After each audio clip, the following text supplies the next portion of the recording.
That is a nightmare load for my little hotshot operation.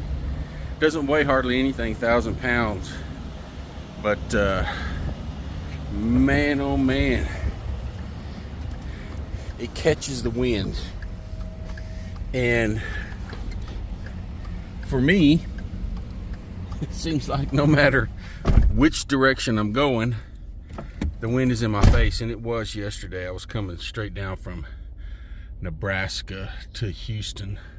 Welcome back. Hope you're all doing well. It's 4 o'clock in the morning. I left Ardmore, Oklahoma this morning. Headed to Houston. I'm just trying to get through Dallas, Fort Worth before the traffic hits. And I have a heart attack trying to dodge these people. But it's been a while. I want to give you guys an update. I know I get emails all the time, you know, people asking questions on my videos, and as I've stated before,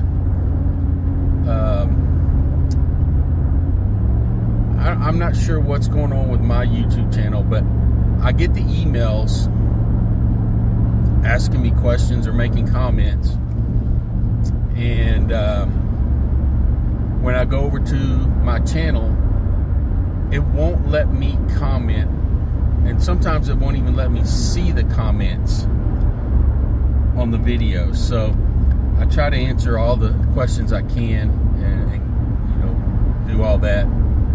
Supposedly it's, you know, it's good for your channel and all that. But anyway, I try to do what I can, answer all the questions I can in comments.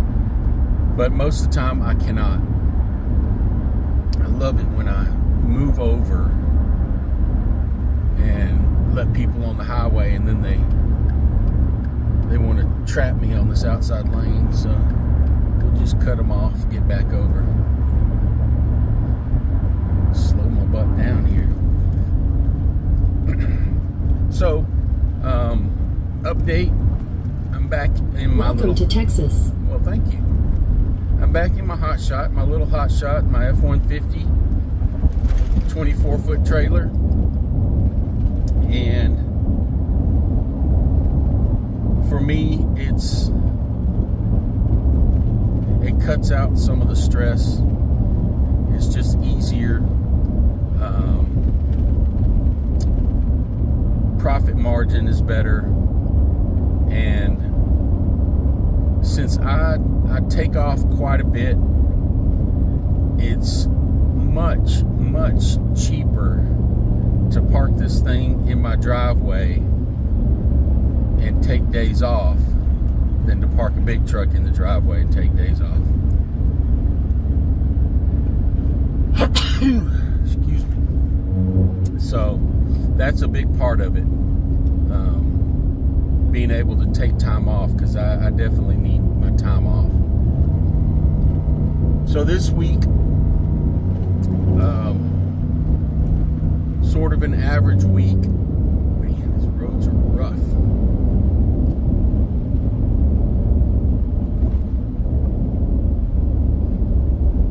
Left the house on Tuesday morning. I picked up a load 10 miles from my house, which doesn't happen very often. I took that to Dallas, which is about a 2.5 hour drive.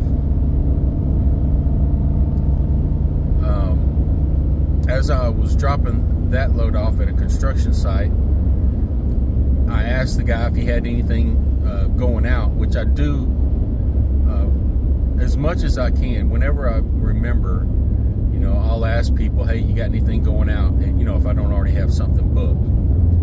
And sure enough, he said, hey, I've got this pallet that needs to go over to another construction site. It was about 5 miles away. So I told him $150, and he was happy to give that one to me. took that over there. It took all of 15 minutes. I made $150, and then I booked a load going to Denver. Everybody knows Denver is a dead end, and I don't normally like going to Denver unless I'm getting a very good rate going in, and it was paying $2 a mile, which for my little hot shot right now is a very good rate. I would have been comfortable having to, even if I had to deadhead all the way back to Texas. What are you doing? I don't think he knows. But so I jumped on that load. It was a very light load, and there was just nothing coming out of Denver as usual. One load dropped on the board that was going over to Phoenix, and I got on speed dial, and I still wasn't fast enough to get it. Those loads go quick out of Denver. So, excuse me. Normally what I do when I go up there, it just depends on what time of day it is. If it's early in the morning and I'm empty, I'll wait around an hour or two just to see if anything drops on the board, because lots of times the good paying loads out of Denver are going to Wyoming, Montana, Idaho, sometimes Salt Lake City, sometimes Vegas. But anything else, they want to pay 30 or 40 cents a mile. It's ridiculous. So this time I got up there at about noon, and I asked the guy, hey, you shipping anything out? No, not today. So crapped out on that one, so I just immediately got back on I-70 and headed east. I got about 40 or 50 miles out of town, and a load dropped on the board in Nebraska going to Houston, and it was paying $1.60 a mile, and I jumped on it. However, a little bit of false advertising, and these foreign brokers, they do it to me all the time. They know exactly what they're doing, and they're going to say exactly what people want to hear. And what they told me was the load was 60 inches by 8 feet tall by 60 inches wide. I'm sorry. What they told me that it was 8 feet long by 60 inches tall and 60 inches wide. Get that straight.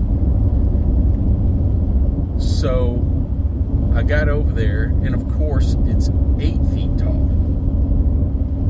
And they had the addresses wrong, and just, the normal things the foreign brokers do for whatever reason.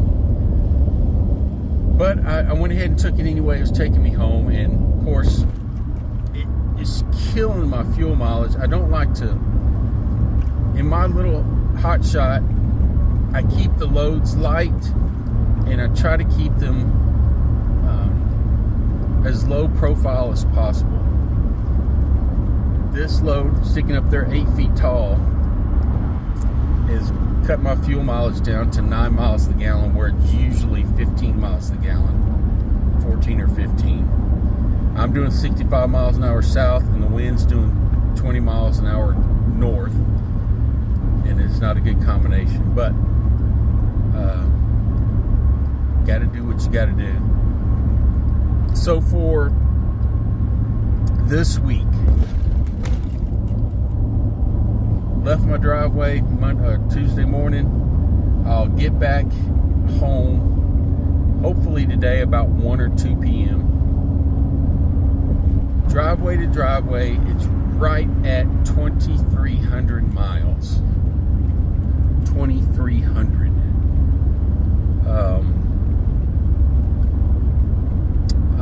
I'll have to fill up one more time, and with that fill up, I would have spent $625 on fuel for the week, which is definitely above average. My gross for the week is about $3,450, which comes out to be about $1.50 a mile, which is pretty good. My cost of running my operation is very, very low. It's on that cargo van level. When you average in everything, you're talking less than 30 cents a mile for everything. So the loads that I normally pick up and carry, brokers consider partials. And there's not a lot of opportunity to do more than one partial on my trailer. It just, with the weight distribution and the length of the trailer, it's very difficult. So I usually end up getting one load on there, and it's usually paying around between $1 and $1.40 a mile most of the time. So averaging $1.50 a mile, all miles for the week, is pretty good considering where we've been for 5 years.